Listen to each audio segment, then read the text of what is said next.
त्या महालक्ष्मीचं दर्शन घेतलं आणि दर्शन घेतलं त्या जानत्याच्या घरी गेले. मग त्या जानत्याला सांगितलं, त्या मामाच्या सोबतीदारानं मामाच्या भक्तांना सांगितलं, अहो बाळूमामाच्या मेंढ्या आमच्या पिल्ले दगवायला लागलेत, त्याच्यासाठी तुम्ही काही उतारा करता का? ते मला काही अडचण नाही, उतारा करतो, पण त्याला खर्च लागतोय. त्यानं लगे विचारलं खर्च किती लागतो? 100 रुपये लागते. मामानं आपल्या खिशामध्ये पाकिट काढून, मामा अजिबात शब्द बोलले नाही, फक्त ते मामाचा भक्त बोलायला लागला. भक्त आणि जानता दोघच बोलायला लागले. मामाने खिशातून पाकिट काढलं, लगेच पाकिटातून 100 रुपयाची नोट काढली, कडकडीत जशी बँकेतून काढल्यासारखी कडकडीत काढली, समोर ठेवली. त्यानं नोट कडकडीत बघितल्याबरोबर त्याचे मन बदललं, की आशा वाढली त्याची. नाही एवढ्यानं काही होईना म्हणला. अजून पाकिटामधून 100ची नोट कडकडीत काढली, अजून समोर ठेवली. तरी म्हणला नाही एवढ्यानं होत नाही, अजून लय लागते खर्च म्हणला. त्याला का आशा बदलली होती त्याची? त्याला 100% कळालं की आता हा माणूस किती पैसे द्यायला तयार आहे. का? त्याची अडचण आहे आणि तो अडचण घेऊन आला म्हणजे पैशाचं झाड आहे, सोडायचं नाही, चांगलं कापायचं. बघा एखाद्या आपल्या गावामध्ये कार्यकर्ते असतात बघा, एखाद्याचं काम करायचं असलं ना, एखाद्याचं कुठलं कागदपत्राचं काम करायचं असलं, ते कधीच कामाला तो गवसत नसेल आणि त्याचा कुठलं कागद गवसाय आणि कागदाची अडचण राव आणि त्यानं जावं त्याच्यापाशी. लय दिवस मी झालं बघू लागतो, पण गवसच ना झालं. काय चांगलं तेव्हा एवढं काम करतो बा, बघतो प्रयत्न होईल तेवढं. 1 दिवस जातंय, 2 दिवस उगच त्याला काहीच करणार, बघ उद्या त्याला करतो असं 4-5 दिवस झुलवतंय माणसाला आणि झुलून ते कदरून जाते. 5व्या दिवशी मध्ये काय बी खर्च लागू देवा, पण एवढं काम झालं. नाक दाबलं की तोंड उघडतंय. ह्याला काय पाहिजे होतं? तेच पाहिजे होतं. ह्यानं म्हणते लगेच काही अडचण नाही, आता काम करू, पण बघतो तरी बी. पण त्याला खर्च लय लागतं. किती लागतं खर्च? 500 रुपये, 1000 रुपये, पण काम कर. त्यानं त्याने समजून घेते आता असा काही गवसत नाही, हे हजारावर कुठं भागतंय. चला मग 1 दिवसाचं हो द्या जेवण तुमच्याकडे. म्हणते एक कागद त्याची किंमत 50 रुपये, त्याला जवळपास 2-2.5 हजार रुपयाला चांगला मोकळा करतो टोळपून. हा बगर त्यानं आपल्याला विसरू नाही. तसं ह्या जगामध्ये लोक लई वेगळे विचारायचे. मामानं रात्री सांगितले बघा, तुम्हाला सकाळी सांगितले मी, ह्या जगामध्ये पैसा न खाणारा मनुष्य तुम्हाला कुठं सापडणार नाही, कुठंच सापडणार. तुम्ही डोसक्यातून बाहेर काढा की पैसा न खाणारा मनुष्य नाहीच असं समजू नका. प्रत्येक ठिकाणी पैसा खाणाराच माणूस भेटेल म्हणते मामा. खालच्या टेबल पासून ते वरच्या टेबल पर्यंत पैसा खाणाराच माणूस भेटेल, पैसा न खाणारा भेटणार नाही म्हणतोय. मग मामाने 200 रुपये ठेवले कडकडीत. त्यानं शांत घ्यायला पाहिजे ना, त्या काळात 200 रुपये मामाने ठेवले. त्याची आशा लगे वाढली, नाही एवढ्यानं होत नाही मला. मामानं परत 100ची काढली, परत समोर ठेवली, तरी ते काम करायला तयार नाही. परत 100ची काढली, परत ठेवली, परत होईना म्हणलं, परत अजून काढली. 1100 रुपये ठेवले. किती? त्या काळाला 1100 रुपये त्या जानत्याच्या समोर ठेवले. पण तो जानता अजिबात काम करत नव्हता, पैसेच काढायचं बघू लागला. मामानं आपल्या भक्ताला खुणीलं आणि सांगितलं आता बघू का ह्याच्याकडे मी, काय आता बघू का ह्याच्याकडे. ते मामाचा भक्त हात जोडायला लागला. मामा तू गप ये, तू काहीच करून गप बस, आपलं काम होऊ दे अगोदर, काम झाल्यास बघू. हे कुठं पळणार आहे? कोण? ते मामाचा भक्त मामाला म्हणतोय. मामाला कुठं सण होते आता, मामाला सण होईना झालं. त्यावेळेस मामानं खरोखर मंडळी आपलं जे बोट असतं का नाही, मावशा पाठीमागून या पलीकडून, तो पलीकडून यावं. कोणी तर आहे का गावातला सांगणार तिथं उभं टाका.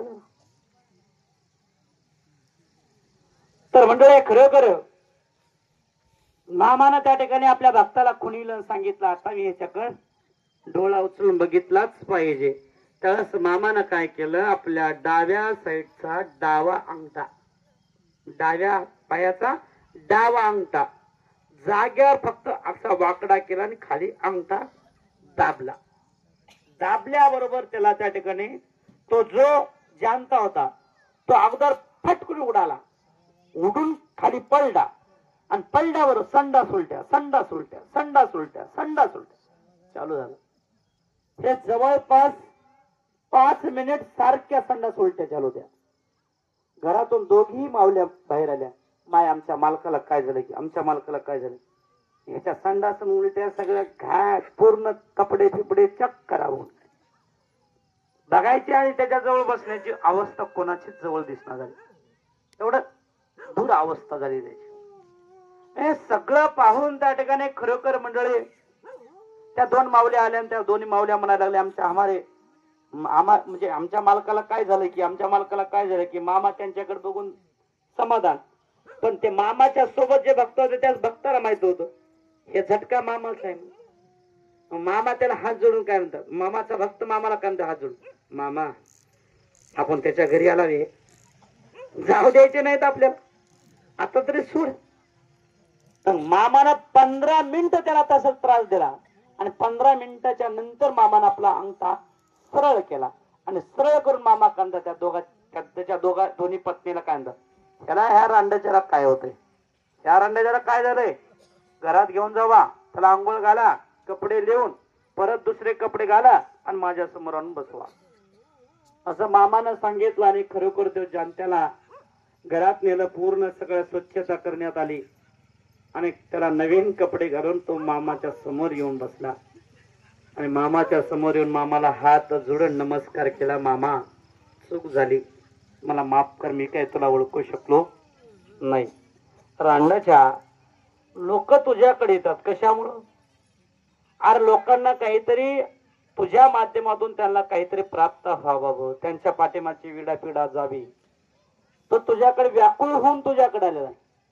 आणि जर तू पैशासाठी त्यांना जर खरोखर त्रास देत असेल, हे मला कसं चालेल बाबा, म्हणून त्याच्यासाठी मला तुझ्या भेटीला यावं लागलं बघ. आता तरी कळालं ना मी कोण आहे. नाही मामा, माझी चूक झाली, मी तुम्हाला ओळखू शकलो नाही, मी माझ्या बहरामध्ये अहंकारामध्ये होतो, तिथून पुढे चूक होणार नाही, असं मामाला त्यानं नतमस्तक ठेवून नमस्कार केला आणि तिथून मामा तिथून निघून आले आपल्या तळावर. तिथून पुढे मामाच्या मेंढ्या पिल्ले सगळे चांगले झाले. म्हणजे एक लक्षात ठेवा, तुम्हाला पहिला शब्द माझा कळाला नसेल की मामा एकमेव देव असा आहे की तुम्हाला जर तुमच्या भेटीसाठी त्या देवाला यायचं असेल, तुम्हाला जर अत्याचार तुमचा लय वाढला असेल आणि तुमच्या भेटीला जर मामाला यायचं ठरलं मामानं, तर मामा अगोदर स्वतःच्या पायाचा अंगठा फोडतो हातानं आणि फोडून तुमच्याकडे जखम काढणे भरण्यासाठी तुमच्याकडे येतो. तेव्हा तुम्ही जखम कशी भरता, कोण्या स्वरूपातून भरता, तो स्वतः त्याचा अनुभव घेऊन त्याच्यावर औषध आणि मलम करतात. मग एक लक्षात ठेवा, तो म्हणजे नाही मामा. कारण मामा एवढा सोपा नाही. कारण मामा हा परिपूर्ण प्रत्येक गोष्टीचा त्या सरळ जाऊन तिथं जाऊन त्याची भेट घेऊन त्याची परीक्षा घेतात, तो म्हणजे नाही मामा. एक लक्षात ठेवा. आणि त्या मामाचं कार्य एकदा मंडळी खरोखर एक त्या ठिकाणी असा निष्ठेचा आणि भक्तीचा एक सद्भक्त मामाच्या संगतीत होता. मामाची सेवा करायचा, भक्ती करायचा, संगत घडवायचा. मग तो मामाच्या संगतीत राहत असताना मामा त्याचा विचार दृष्टी तपासायची. मामा नेहमी मर्ग्या नावाचा तो सेवेकरी होता आणि तो अनेक दिवस नीतिमत्तेने मामा सोबत राहिला, चांगला वागला. पण ज्या क्षणी त्या मर्ग्या नावाची विचारदृष्टी बदलली आणि मर्ग्यानं थोडस मामाबद्दल थोडस तीळ मात्र संशय फक्त त्याच्या मनात तयार झाला आणि एक आशा तयार झाली, स्वार्थ तयार झाला. मामानं त्याचा तिथल्या तिथंच लगेच विनाश करून टाकला. म्हणून त्याच्यासाठी आपण मामाकडे येतोय, तुम्ही मामाच्या सेवेत येतोय, मामाच्या भक्तीत येतोय. मामा एकमेव असा आणि मामा आपल्याला असं समजू नका की मामा डोळ्यावर पट्टी बांधलेला देव आहे. मामा देव डोळ्यावर पट्टी बांधलेला देव नाही. कंटिन्यू प्रत्येकाच्या संगतीमध्ये आणि सेवेत प्रत्येकाची मनोकामना तपासणारा देव हा बाळू मामा आहे. म्हणून त्याच्यासाठी त्या दरबारामध्ये तुम्ही आलो.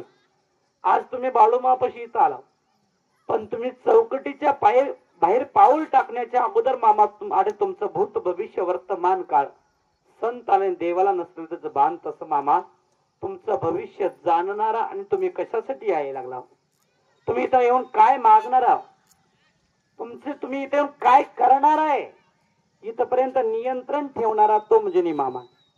एकदा श्री सद्गुरु संत बाळू मामा प्रत्येक माणूस मामाकडे आल्याच्यानंतर मामापाशी एक हत्ती छाप कागदाचं गाठोड होतं. म्हणतो हत्ती छाप कागदाचं एक गठोड होतो. मग मामा काय करायचे, माणूस जो येईल कुठलाही माणूस मामाच्या समोर आला की मामा त्या हत्ती छाप कागदाच्या गठोड्यामधलं एक कागद काढायचे आणि तो कागद मामा समोर घ्यायचे. त्याचा पूर्ण कोण्या ह्याच्या अगोदर कुठल्या जन्मात कुठं जन्माला आलता, तिथून इथं कुठल्या आधी कुठं जन्माला आला, त्याच्या हातून किती पाप झालंय, किती पुण्य झालंय, इथून कोणते कोणते त्याचे काम होणार आहेत, हे पूर्ण त्याचं भविष्य मरेपर्यंत सांगून टाकायचे. मामा त्या कागदावर बघायचे आणि सांगून टाकायचे. पण ज्याचं कोड मामानं सांगितलं, कारण त्याची एक आशा राहायची की खरंच त्या कागदावर माझं भविष्य ठेवलंय का, ही भाषा आणि ह्याची एक हेतू आणि ह्याची एक भावना त्याच्या मनात राहायची. मामा बोलायचे आणि मामा पुढे निघून जायचे. ते कागद जे आहे ते चोळामोळा करायचे आणि टाकून द्यायचे आणि मामा पुढे जायचे. पण ज्यावेळेस मामा पुढे गेले ते मामाचा जो भक्त ऐकायचा आणि तिथंच बसायचा. मामा पुढे गेले की ते हळूच कुणी कागद घ्यायचा, ते चोळामोळा केलेला कागद सगळा व्यवस्थित चांगला बनवायचा आणि तो कागद महागून मोरून बघायचा की माझं काय काय लिहिलंय ते वाचण्यासाठी. पण महागून मोरून बघितलं पण त्या कागदावर काहीच नको, कागद कोराच, पण मामाचं भविष्य सांगायचे पूर्ण. हे असं प्रत्येकाला कोड पडायचं एक. आणि मामा पूर्ण आपला आणि बाकीच सांगतात म्हणून हे लोकांची बारी आणि लोकांचा माहोल वाढत जाऊ लागला. मामानं काय केलं, कारण ते बाकीच सांगायचं मामानं बंद केलं आणि मामापाशी लोक येत असताना मामा त्या लोकांना सांगायचे, माझ्यापाशी जे हातीछाप कागदाचं गाठोड होतं ते आज हातीछाप कागदाचं गाठोड माझ्यापाशी नाही, कारण ते मी इंद्र सभेला पाठवून दिलेलं आहे. कुठं पाठवलंय, इंद्र सभेमध्ये पाठवलंय मी ते हातीछाप कागदाचं गाठोड. आणि इंद्र सभेमध्ये जाऊन माझं हातीछाप कागदाचं गाठोड न्याय मागायला लागलेलं आहे म्हणून मी तिथं पाठवलेलं आहे. मग तिथून पुढे मामानं लोकांना ते कागदाच्या माध्यमातून लोकांना बाकीत करायचं मामानं बंद केलं. आणि मामा आपल्या भक्तांना, जो मामापाशी भक्त यायचा त्याला मामा चिमडवर बंडरा द्यायचे, कोणाला मामा 4 शिव्या द्यायचे, कोणाला मामा कन्याचा प्रसाद पोटभर खा म्हणून सांगायचे, तर कोणाला मामा आपल्या बकऱ्यांची राखण करण्यासाठी सांगायचे. प्रत्येकाचं वेगळं वेगळं वेगळ्या पद्धतीनं मामा त्याचा उद्धार करण्याचं काम चालू केलं. आज जे तुम्ही म्हणतो ना माझा प्रपंच, कारण प्रपंचाच्या पुढं मामाच्या मेंढ्या काही नाही हे आपल्याला वाटतं. पण मामा काय सांगतो, अरे एक दिवस माझ्याशिवाय पर्यायच शिल्लक राहणार नाही म्हणतो. तुम्हाला पर्यायच नाही, माझ्याशिवाय तुमच्यापाशी पर्याय शिल्लक नाही म्हणतोय.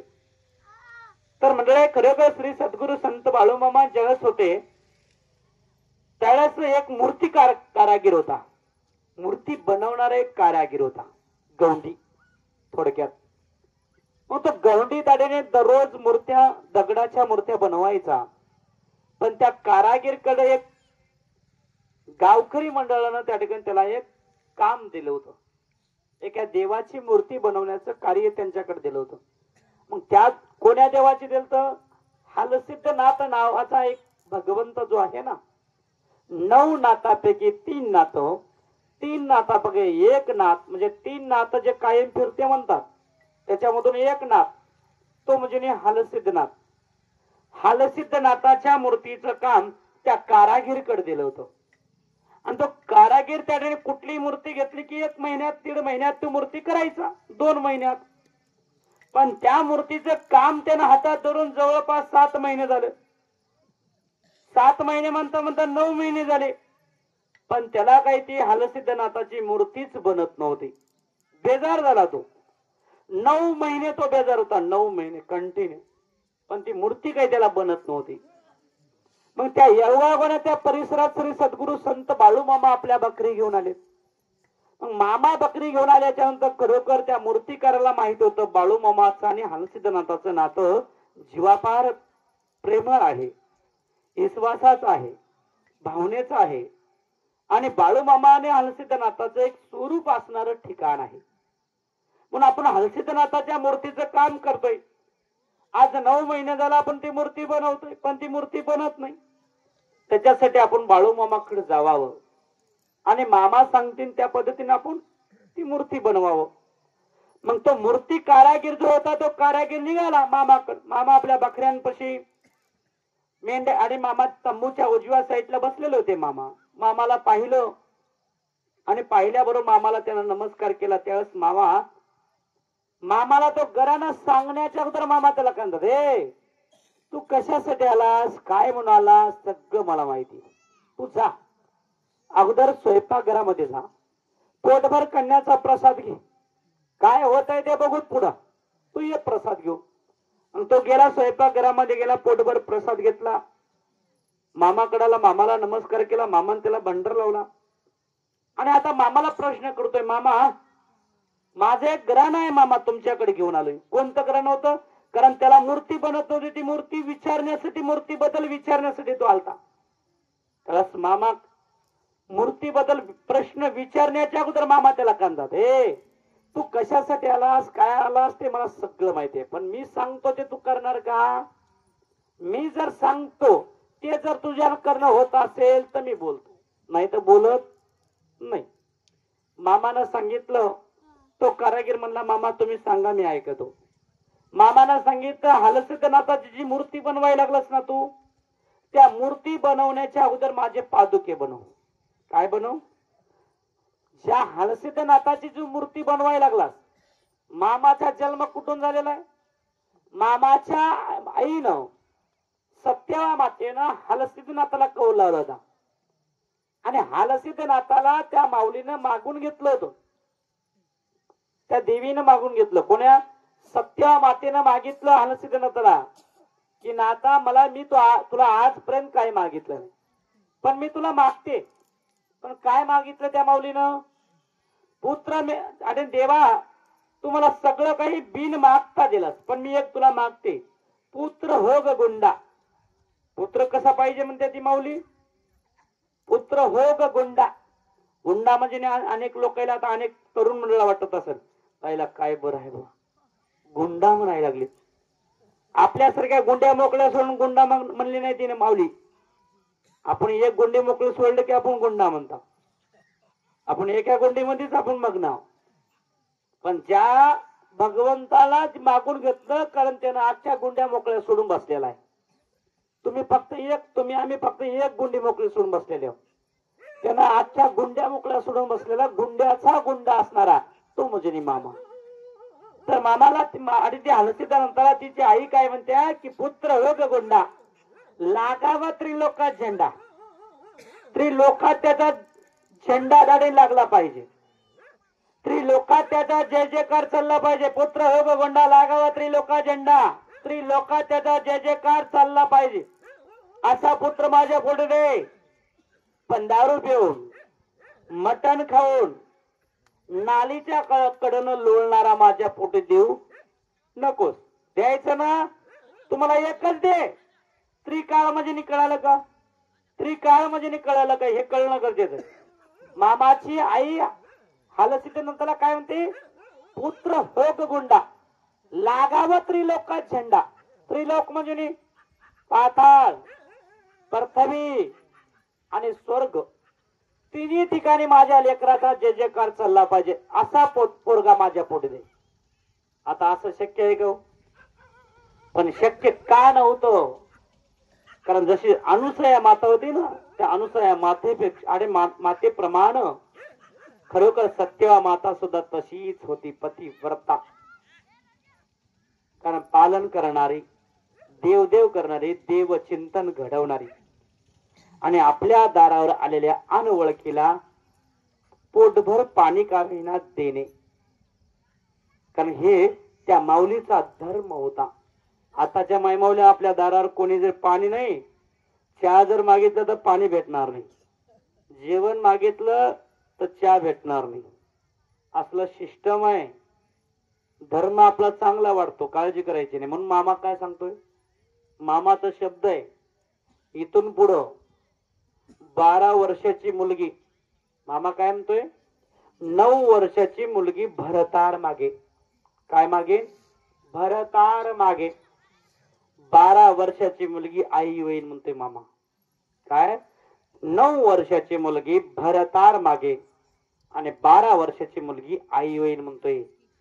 म्हणून ह्या जगामध्ये उरफाट वारं सुटलेलं आहे म्हणतो. उरफाट जे चाललंय ते सगळं उरफाट चाललेलं आहे म्हणतोय. सोयीचं अजिबात काही नाही म्हणतोय. म्हणून त्याच्यासाठी बाळूमामाच्या मुखातला शब्द खोटा होणं म्हणजे नाही. कारण सूर्याला सुद्धा दिशा बदलावा लागते, तो म्हणजे नाही मामा. तर मंडळी, खरोखर श्री सद्गुरु संत बाळूमामानं सांगितलं आणि खरोखर त्या ठिकाणी त्या भक्ताला मामानं सांगितलं, बाबा की माझ्या ज्या तू देवाची मूर्ती बनवायला लागलास त्या मूर्तीच्या अगोदर माझे पादुके बनले पाहिजे. जर माझे पादुके तू त्या मूर्तीच्या अगोदर बनविलास ना तर तुझी मूर्ती पूर्ण होईल. विचार करा, काय ताकद असेल, काय ताकद असेल. मूर्ती देवाची आहे, देवाची म्हणजे हलसिद्धनाथाची मूर्ती बनायला लागलेली आहे. 9 महिने झाला बेजार आहे, मूर्ती बनत नाही. पण मामा काय म्हणतात, त्या मूर्तीचे काम सोड आणि माझ्या पादुके बनव अगोदर. माझे पादुके बनलास की ती मूर्ती ऑटोमॅटिक होती. हे काय ताकद असेल, काय सामर्थ्य असेल त्या भगवंतात. त्या भगवंतानं सांगितलं, हे जमणार का तुला?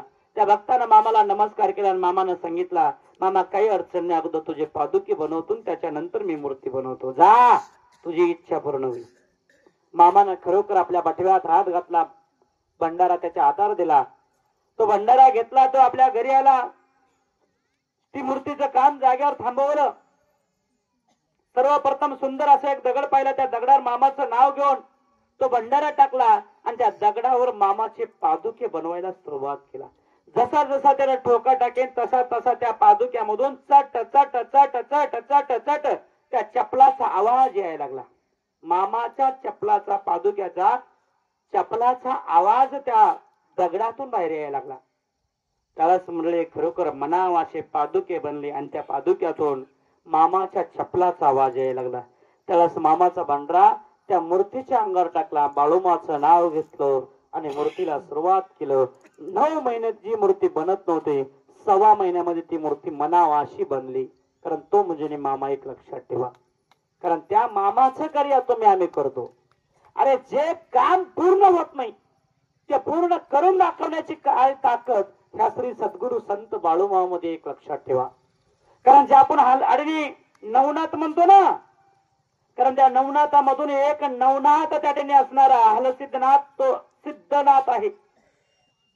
सगळ्या सिद्धीनं प्रसन्न असणारा, जगाचे भविष्य तयार करणारा, जगामध्ये त्याला आप्पा म्हणून ओळखणारे, देव म्हणून ओळखणारा. कारण त्या भगवंताच्या मूर्तीच्या अगोदर मामाचे पादुके बनावा लागले आणि त्याच्यानंतर ती मूर्ती तयार झाली, तो म्हणजे मामा. कारण मामा हलसिद्धनाथाला बोलत असताना खडे बोल बोलत होते, खडे बोल. पांडुरंगाला सुद्धा खडे बोल मामा बोलत होते.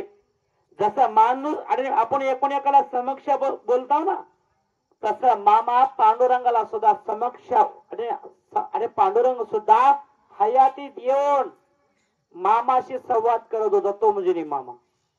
मामा एवढाच नाही, अरे आप्पाच्या वाडीचे हलसिद्धनाथ सुद्धा मामा आणि मामाच्या समक्ष येऊन मामाशी संवाद करत होते. मामा त्यांच्याशी संवाद करत होते. लोक कान लावून ऐकायचे भितडाच्या बाहेरून, तो म्हणजे मामा. मामा ज्या ठिकाणी जातील त्या ठिकाणी देव असेल, देवी असेल, प्रत्येक जण जागा होऊन मामाच्या समोर यावं लागत होतं. एवढं सामर्थ्य मामात होतं. कारण एकदा म्हणजे मामा पंढरपुरामध्ये आले आणि पंढरपुरामधून मामा जनाबाईच्या मठा आणि जनाबाईच्या प्रपंचाकडे निघाले. मामा कोणाकडे? जनाबाईच्या प्रपंचाकडे. मग जनाबाईचा प्रपंच संसार बघण्यासाठी मामा निघाल्याच्या नंतर ती जनाबाई स्वतः रूप पालटून मामापाशी आली आणि मामाच्या समोर येऊन मामाच्या पायावर पाणी घातलं, मामाला नमस्कार केला.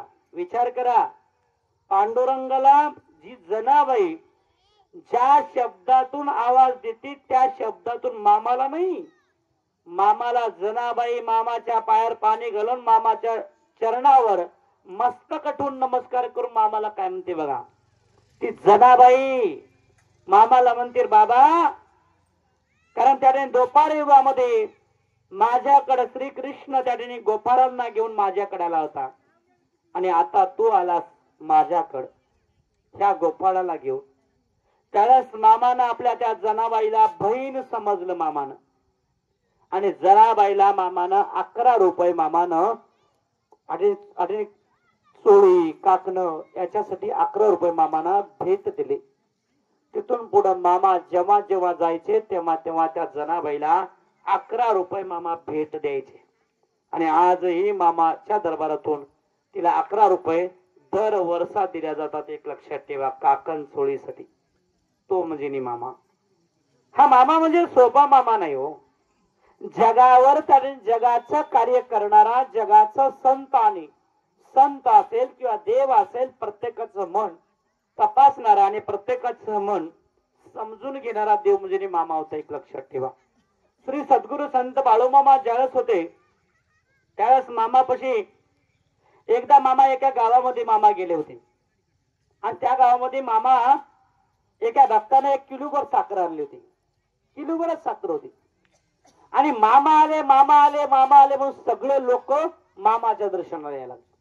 मामा त्याला कपाळाला भांडर लावायचे. मामाचा भक्त मामाला सांगितलं, मामानं सांगितलं त्या भक्ताला अर्धे साखरेचा प्रसाद. सगळं गाव यायला लागलं. त्याला वाटलं आता किलोभर साखर कोणाला पुरणार आहे, शक्य नाही. मामा त्याला कपाळाला भांडर लावत राहायला लागले. त्याला साखरेचा प्रसाद द्यायला लागले. किलोभर साखर अख्खं गाव साखर खाल्लं, पण साखर काही संपली नाही. मग तिथे एक माऊली मामाकडे आली, आणि त्या माऊलीचं लेकरू रडायला लागलं, रडाय. आणि त्या गावामध्ये गलगल म्हणून ते गाव होतं. त्या गावामध्ये काय होतं म्हणजे काय, घोंगडे बनवत होते. घोंगडे लोकर जमा करायचे आणि घोंगड्या बनवायचे. त्या घोंगड्याला खळ लावत होते बघा, चिचुक्याचं खळ तयार करून त्या ठिकाणी ते घोंगड्याला लावायचे. मग तिथे एक मोठा दगड होता रुंद असा, आणि ते सगळं गाव तिथं आणून ते चिचुक्याचा घासून घासून त्याला हे करायचे, बारीक चुराडा करून त्या ठिकाणी त्याचं खळ तयार करायचे.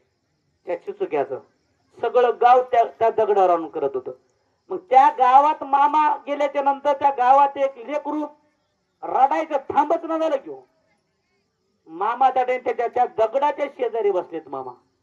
आणि दगडाच्या शेजारी बसून मामा सगळ्यांना भांडर लावणे, गप्पा मारणे, चर्चा चालू. मामा बोलत होते. ते लेकरू काही थांबना झालं. मामा काय करू, लेकरू थांबना झाले, लेकरूच राहिना झाले. मामा रडायचं थांबच नाही, काहीतरी करा मामा. मामानं आपल्या हातात ती काठी घेतली, आणि ते दगड होता का नाही, मोठा दगड ज्याच्यावर खळ तयार करत होते, त्या दगडाला मामानं आपला काठीचा स्पर्श केला. आणि काठीचा स्पर्श करून मामानं त्या दगडाला उचललं. मामानं अगोदर त्याला काठी स्पर्श करण्याच्या अगोदर मामा काय म्हणतात त्या दगडात, ए किती दिवस जरा झोपून राहतोय, होत आता कामाला लाग आता. मामानं त्या दगडाला स्पर्श केला काठीचा, आणि ते दगड उचलला आणि त्याला उभा केला. आणि उभा करून मामा त्या भक्ताला म्हणतात, हे तुमचं लेकरू जर रडत असेल ना, हे आजपासून ह्याला ब्रह्मदेव म्हणून पूजायचं. कोण? ब्रह्मदेव म्हणून पूजायचं ह्याला. आणि ह्याला तुमचं लेकरू रडत असेल तर खडी साखर ह्याची पूजा अर्चा करून खडी साखर यांना ह्या देवाला दाखवायचं, नारळ फोडायचं.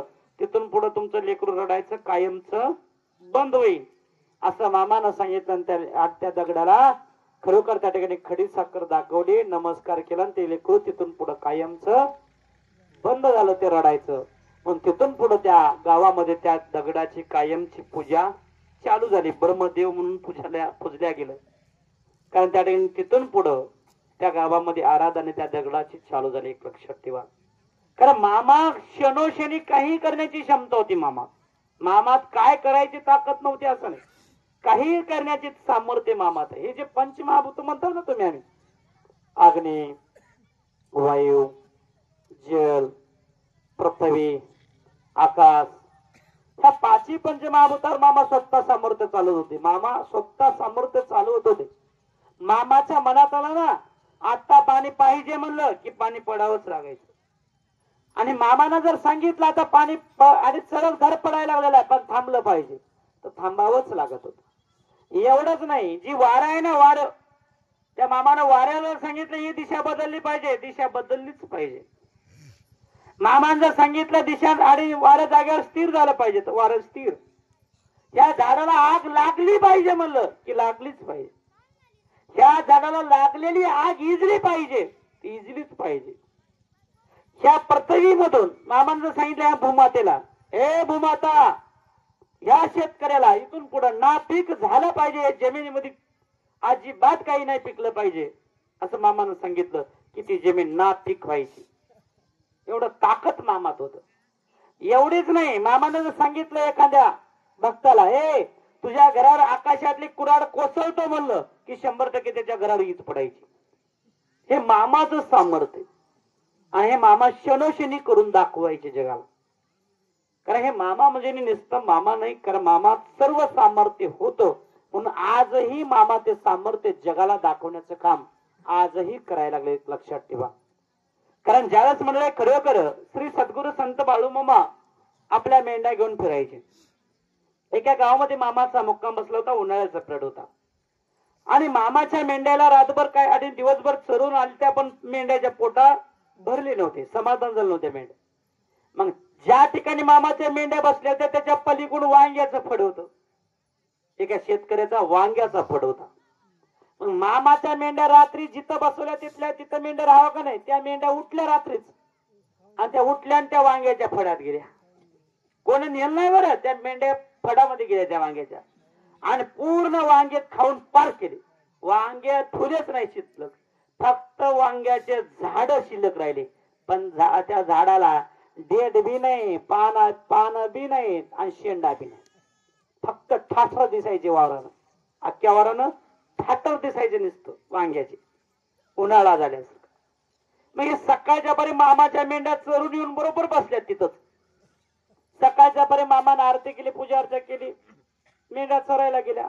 तो शेतकऱ्याला, मामा तुमच्या मेंढ्याने माझ्या 2 एकर वांगे खाऊन पार केलेत मामा, काहीच ठेवलं नाही. आता मामा त्याच्यावर माझं जीवन होतं, करायचं काय. मामा म्हणले माझ्या लक्ष्मीच्या दरबारात येऊन बोंबल नको रे. काय माझ्या लक्ष्मीच्या दरबारात बोंबलायचं नाही, वरडायचं नाही. याचा अर्थ वरडायचं नाही, चिरकायचं नाही. माझं लक्ष्मीचं घर आहे, वरडायचं नाही. मामा मी काय करू, माझ्यावर विश्वास आहे ना तुझा? हो मामा. माझ्यावर विश्वास आहे ना? मग समाधान. नाही मामा मी कसं करू? मामानं सांगितलं एक काम कर, हा भंडारा घे, जा शेतामध्ये नेऊन टाक आणि एक लक्षात ठेव, त्या शेतामध्ये माझं नाव घेऊन भंडारा टाक आणि त्या वांग्याला पाणी दे. पण ध्यानात ठेव, वांग्याचं महत्व मामा सांगतात, तुझ्या वांग्याला एक पान लागणार नाही, अजिबात तुझ्या वांग्याला लागणार नाही. पण ध्यानात ठेव, पण वांगे मात्र लागणार, पान लागणार नाही, वांगे लागणार.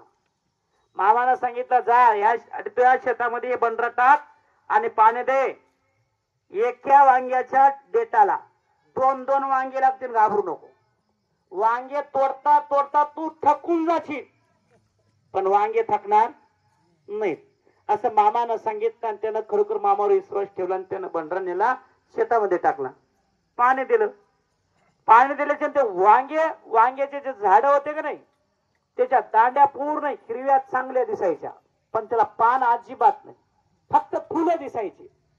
मिडे आणि फुल दिसलं त्याला, एक मिडा लागला की त्याला 2 आणि वांगे लागायचे. एकाच मिड्याला 2 वांगे, 2-2 वांगे, 2-2 वांगे, 2-2 वांगे. मामा तिथून पुढे निघून गेले. मग हे सगळं लोक बघा यायचं, बिना आणि त्या वांग्याला एक बी पान नाही, देठ बी नाही, काय बी नाही, डायरेक्ट फुलं, डायरेक्टच वांगे. लोक बघा यायचे, हे मामाचा चमत्कार म्हणून. लोक जाग्या फडामधून वांगे विकत घेऊन जायचे, आवडीनं वांगे खायचे. मग त्या ठिकाणी मामानं सांगितलं होतं की वांगे तोडून तोडून तू थकून जाशील, कंटाळून जाशील, पण ते वांगे कंटाळणार नाही. मग त्यानं अनेक दिवस ते वांग्याचं पीक घेतलं आणि कंटाळून गेला तो वांगे तोडून तोडून तोडून. त्यानं एक दिवस खरोखर ते पीक घेऊन कंटाळला आणि काही दिवसाला ते वांगे काढून टाकले. पण ते वांगे मात्र अजिबात त्याचे थकले नाहीत. तो मालक थकला पण वांगे थकले नाहीत. मामानं सांगितलेल्या प्रेम पद्धतीनं त्या वांग्याच्या झाडाला कतही अजिबात पान लागलं नाही. पण एका वांग्याला 2-2 वांगे लागायचे. ही ताकद मामाची होती. मामा सांगायचे, अरे माझ्या मेंढीनं एका एकराचं जर कोणतं जर खाल्लं ना माझ्या मेंढीनं, तर त्याला मी एकराची भरपाई देत असतोय. ठेवून घेणारा नाही, देत असतो म्हणून सांगितलेलं आहे. माझ्या मेंढीनं एका एकराचं कोणतं जरी खाल्लं तर त्याला मी एकराची भरती देत असतो. कारण माझ्या शेळ्या मेंढीने एका एकराचं कोणतं खाल्लं तर मी त्याला एकराची भरपाई करून देत असतो. अरे देणारा बाळूमामा आहे, खाऊन बुडवणारा बाळूमामा नाही म्हणतो. जगात देत आलेला देव मी आहे म्हणून सांगितलेलं आहे. अरे जगात आजपर्यंत देत आलेला देव मी आहे. ह्या जगामध्ये असा कोणीच नाही म्हणतो की माझ्याकडे असा बोट करून की मला त्या ठिकाणी बाळूमानं काही दिलं नाही असा म्हणायचा. त्याची सुद्धा ताकद नाही म्हणतो माझ्या पुढे येऊन बोट करण्याची. तो म्हणजे मी असं मामा सांगतो. त्या मामाचं कार्य तुम्ही आम्ही करतो, त्या मामाची सेवा संगत तुम्ही आम्ही करतो. कारण श्री सद्गुरु संत बाळूमामा ज्यावेळेस होते ना, त्यावेळेस मामा आपल्या बकऱ्या घेऊन फिरायचे. आणि मामा बकऱ्या घेऊन फिरत असताना अचानक एक वाटूळ आली आणि ती वाटूळची दिशा अजिबात नव्हती. मामा स्वतः आपल्या बकऱ्यांची चारणी करत होते. वाटोळीची दिशा नसल्यामुळे ते वारा कावरं बावरं सुटलं. कुणीकडून कुणीकडे फिरायला लागलं, कुणीकडून कुणीकडे फिरायला लागलं. मामाच्या ज्या मेंढ्याचा कळप होता त्या कळपामध्ये ती वाटोळ घुसली आणि त्या मेंढ्याचे कळप फुटल्या गेला.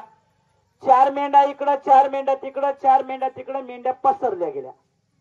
मामाच्या डोक्याला जरीचा फेटा, खांद्यावर गोंगडी, 3 बटनी शर्ट, पायामध्ये कोल्हापुरी पैठण, हातामध्ये काठी, ह्या वेशभूषामध्ये आणि ह्या स्वरूपात मामा राहत होते. मग त्यावेळेस मंडळी खरोखर ज्यावेळेस मामाच्या मेंढ्या एका ठिकाणी करण्यासाठी धावपळ करत असताना मामाच्या पायामधला जो कोल्हापुरी पैठण होता, पायाला घाम आला आणि तो पायातलं पैठण घसरल्या गेलं. मामानं ते पैठण सोडून दिलं. मामा पळत असताना मामाच्या हातातली काठी निसटली.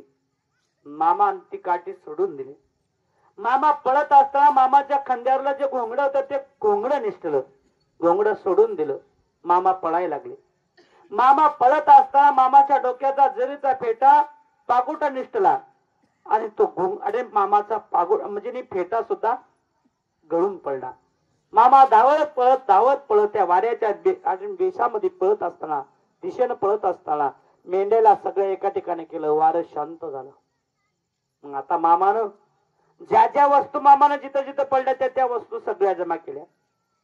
कारण त्या ठिकाणी मामाने एक गठोडं बांधलं, सगळ्याचं गठोडं बांधलं आणि हातामध्ये काठी घेतली. मामाने त्याला बांधावर ठेवलं आणि हाताच्या काठीनं बद मामा मारायला लागले.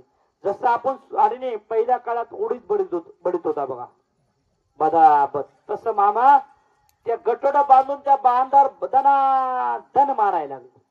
मामाचा भक्त मामा बसायला मामाला म्हणलं, मामा त्याला मारून काय फायदा आहे मामा? त्याला काय जीव आहे का काय मामा? आणि मारल्यावर काय करणार आहे? मामा म्हणले, बरं तुला बघायचं का रे? तुला बघायचं का याला जीव आहे का नाही ते? अरे आम्हाला सजीव का आणि निर्जीव काय?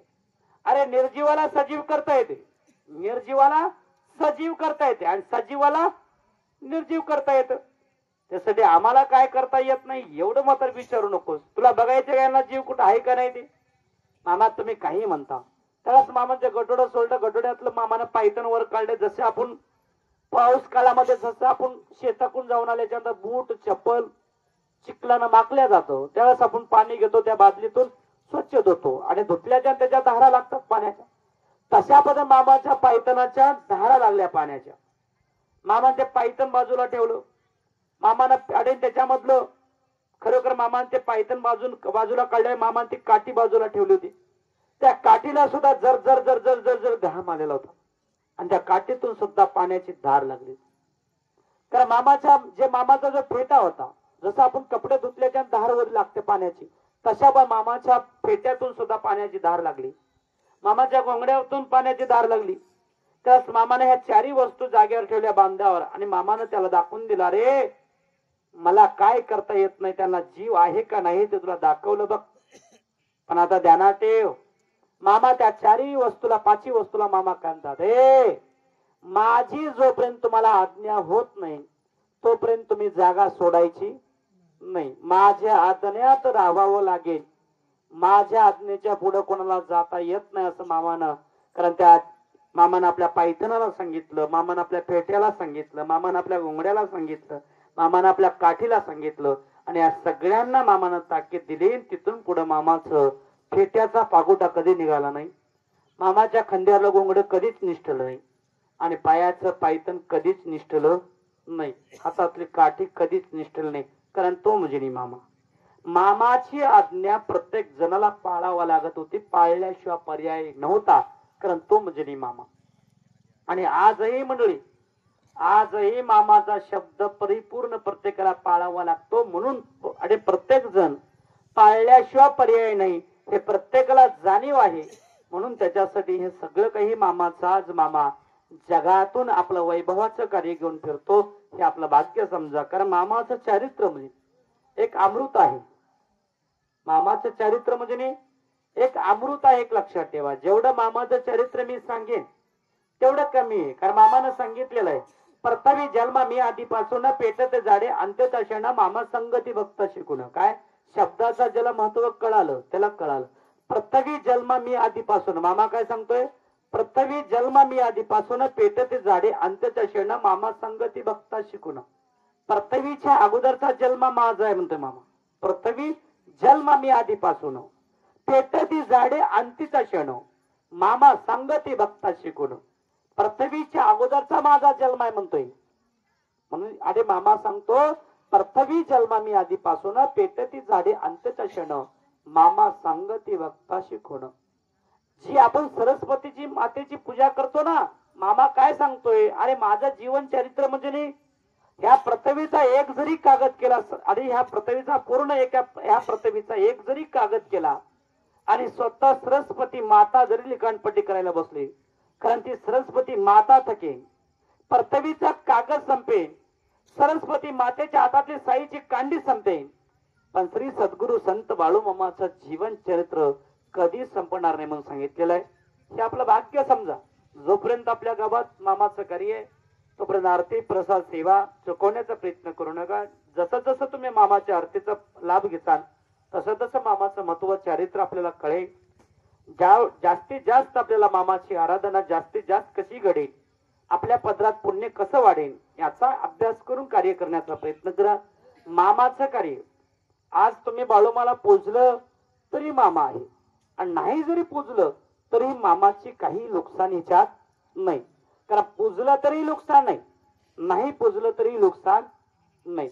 अजिबात त्या देवानं सांगितलेलं आहे, मी कोणाला या म्हणत नाही, मी कोणालाच या म्हणत नाही, मी कोणाला या बी म्हणत नाही आणि मी कोणाला जा बी म्हणत नाही.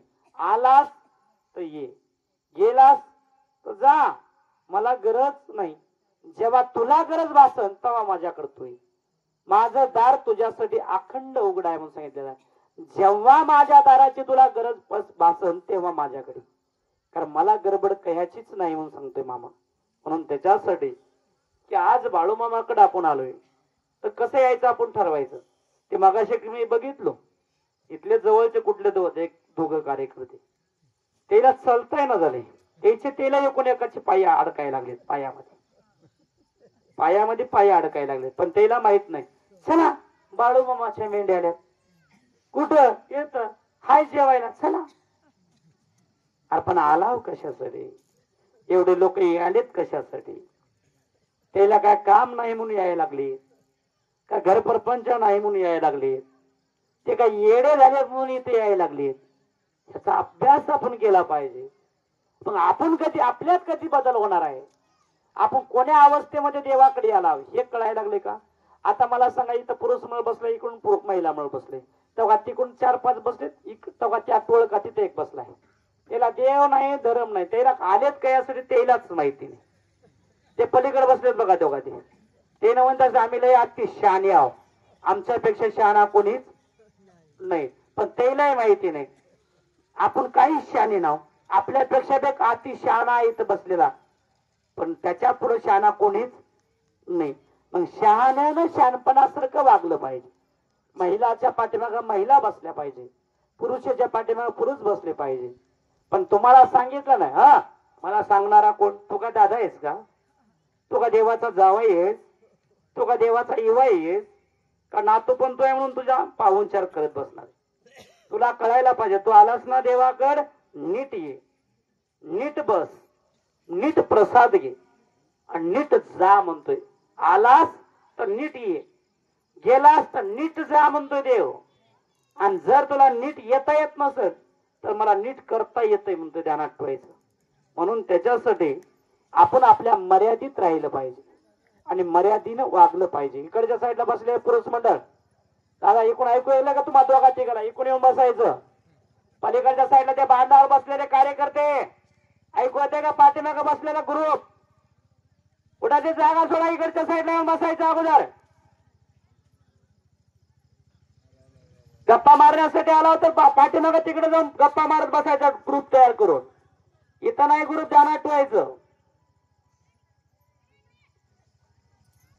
कारण गोडी सांगता येते, समाधान सांगता येते, शांतता सांगता येते.